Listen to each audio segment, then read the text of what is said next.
دوستو السلام علیکم۔ آپ سب کو خوش آمدید کہتی ہوں اپنے چینل پر جس کا نام ہے قید لمحے۔ دوستو یہ خوفناک کہانی آج سے کچھ سال پہلے کی ہے۔ ایک دن موسم بہت اچھا ہو رہا تھا۔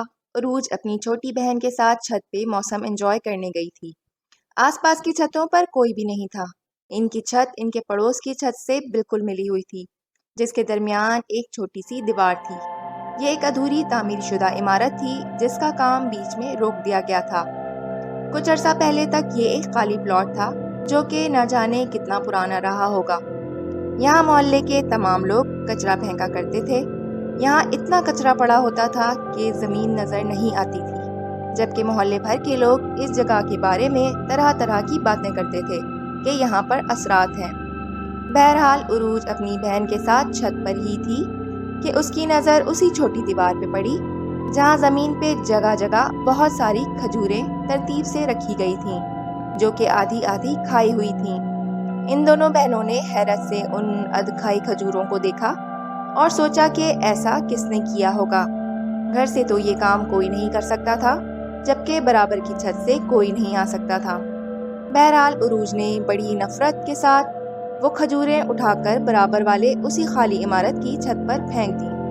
اسی رات جب عروج سونے کے لیے لیٹی تو اسے نیند نہیں آ رہی تھی، جبکہ تھوڑی دور ایک الگ بیڈ پر اس کی چھوٹی بہن بے خبر سو رہی تھی۔ کمرے میں لائٹ بند ہونے کے باوجود ہلکی سی روشنی ہو رہی تھی۔ خیر عروج کو بھی اب نیند آنے لگی تھی۔ وہ ابھی کچی نیند میں ہی تھی کہ اسے احساس ہوا کہ کوئی اسے گھور رہا ہے۔ اس نے جھٹ سے اپنی آنکھیں کھول دی تو دیکھا کہ کوئی عورت بالکل اس کے چہرے کے اوپر جھکی اسے گھور رہی تھی۔ عجیب ہی بھیانک چہرہ تھا اس کا۔ اس کی آنکھیں نہایت ہی بڑی بڑی تھیں اور لمبے لمبے بال اس کے کاندھوں کے گرد پھیلے تھے اور وہ سفید لباس میں تھی۔ ادھر عروج بنا آنکھیں جھپکائے اور سانسیں روکے بے یقینی کی کیفیت سے اسے دیکھے جا رہی تھی۔ کچھ سیکنڈز بعد جب عروج کو احساس ہوا کہ وہ کیا چیز ہے تو اس کے منہ سے ایک دلخراش چیخ نکلی اور وہ کمبل منہ پہ ڈالے کانپنے لگی۔ اس کی چھوٹی بہن جو نیند میں تھی اٹھ کر بھاگتے ہوئے کمرے کی لائٹ جلانے پہنچ گئی۔ عروج نے ڈرتے ڈرتے کمبل منہ سے ہٹایا تو وہاں کوئی نہ تھا۔ بہن نے پوچھا تو اس نے کہا کہ اس نے کوئی برا خواب دیکھا تھا۔ عروج ایک باہمت لڑکی تھی، اس نے اس بات کا زیادہ اثر نہ لیا۔ اسے اکثر ہی نیند میں احساس ہوتا تھا کہ وہی عورت اسے گھور رہی ہے، لیکن وہ کمبل منہ پہ ڈالے قرآنی آیات کا ورد کرتے کرتے سو جایا کرتی تھی۔ ایک رات اس کی چھوٹی بہن کی خوفناک چیخوں سے ان کے ماں باپ بھی بھاگتے ہوئے ان کے روم میں آ گئے۔ عروج بھی اٹھ کر بستر سے چھلانگ لگاتے بہن کے پاس پہنچ گئی جو کہ تھر تھر کانپ رہی تھی اور عروج کے بیڈ کی طرف اشارہ کر رہی تھی۔ ماں باپ کے پوچھنے پر عروج کی بہن نے بتایا کہ اسے پیاس لگی تھی تو وہ بستر سے اٹھ کر پانی پینے جانے لگی۔ تب اس کی نظر عروج کے بیڈ کے سرہانے بیٹھی اس عورت پر پڑی جو کہ سفید کپڑوں میں تھی اور اس کے لمبے لمبے بال تھے اور نہایت ہی بھیانک چہرہ تھا، جبکہ نہایت بڑی بڑی اور خوفناک آنکھیں تھی اور وہ عروج کو ٹکٹکی باندھے گھور رہی تھی۔ اس بات نے عروج کو بھی پریشان کر دیا کہ جسے وہ اپنا وہم سمجھ رہی تھی دراصل وہ حقیقت تھی۔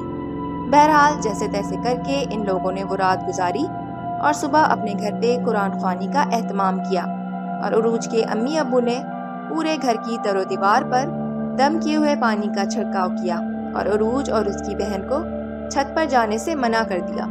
دونوں بہنیں اب باقاعدگی سے رات کو قرآنی آیتوں کا ورد کر کے سونے لگی تھیں۔ اس کے بعد انہیں کبھی وہ بدرو نظر نہ آئی۔ عروج اور اس کی بہن کو آج بھی جب وہ بھیانک آنکھوں والی خوفناک مخلوق یاد آتی ہے تو وہ دونوں خوفزدہ ہو جاتی ہیں۔ دوستو آپ کی زندگی میں آپ کے ساتھ یا آپ کے اپنوں کے ساتھ کوئی خوفناک واقعہ پیش آیا ہو اور آپ ہمارے اس چینل کے ذریعے وہ واقعات سب دوستوں کے ساتھ شیئر کرنا چاہیں تو ہمیں کامنٹ کر کے آگاہ کریں۔ آپ چاہیں تو مجھے انسٹاگرام اور فیس بک پر بھی فالو کر سکتے ہیں جس کا لنک آپ کو ڈسکرپشن میں مل جائے گا۔ میرے چینل کو لائک، شیئر اور سبسکرائب کریں اور بیل آئیکن کو بھی ہٹ کریں تاکہ میری آنے والی تمام ویڈیوز آپ کو وقت پر مل سکیں۔ میں اسی طرح اپنے اس چینل کے ذریعے آپ تمام دوستوں کے ساتھ ایسے ہی سچے اور پراسرار واقعات شیئر کرتی رہوں گی۔ اپنا اور اپنے پیاروں کا بہت خیال رکھیں۔ اللہ حافظ۔